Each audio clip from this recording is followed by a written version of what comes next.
Alors le dernier né du coup c'est le mini coco.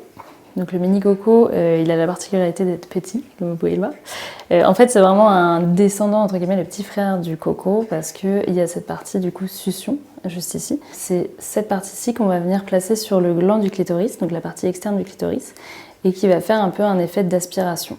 Donc il y a deux boutons pour régler l'intensité tout simplement, le plus et le moins, il y a 10 intensités différentes.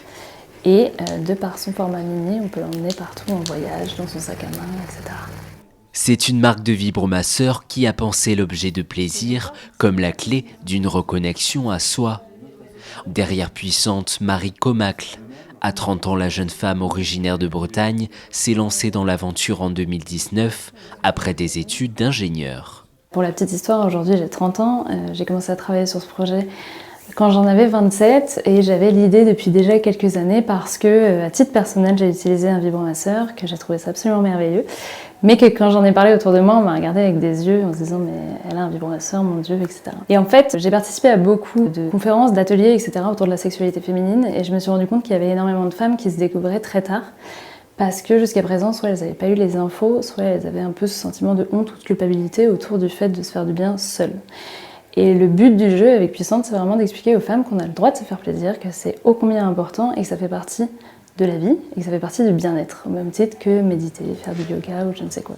Aujourd'hui installée à Aix-en-Provence, Puissante a vendu plus de 40 000 vibromasseurs et espère faire tomber les tabous sur la masturbation féminine en France comme à l'étranger. Le premier né de la gamme, c'est vraiment le coco, parce qu'il offre donc une double stimulation. Donc soit on va utiliser juste cette partie-ci pour la stimulation externe, soit on va le plier et du coup ça va pénétrer. On est parti du principe que 85% des femmes ont un orgasme par stimulation externe du clitoris.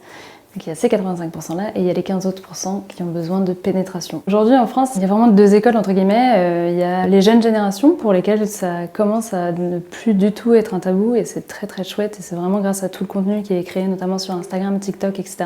Et aussi à partir de ma génération je dirais où ça reste quand même quelque chose où on a besoin d'infos, on ne sait pas trop, etc. On a plein de retours justement de femmes de 50 ans et plus on va dire qui nous disent mais merci beaucoup, c'est une mine d'informations et en fait j'apprends énormément de choses grâce à ça parce qu'on n'avait accès à rien et qu'on n'avait pas le droit. Et c'est ça qui est merveilleux, c'est qu'aujourd'hui on a le droit. On a le droit, de se faire plaisir et d'apprendre son corps, en fait, de comprendre son corps, de comprendre comment on marche, comment fonctionne son plaisir, déjà pour soi, parce que c'est trop cool de pouvoir se faire plaisir quand on en a envie, et puis aussi pour l'autre, pour expliquer à l'autre, parce qu'on ne peut pas attendre de quelqu'un qui sache exactement comment nous faire plaisir, c'est nous-mêmes déjà on ne sait pas. Et surtout ça permet de se sentir beaucoup plus à l'aise dans son corps, beaucoup plus à l'aise avec soi, dans sa sexualité, mais du coup au quotidien en fait. Et c'est ça qui est très important, c'est que ça permet de prendre confiance de manière générale, d'où le nom Puissante, ça permet de se sentir puissante.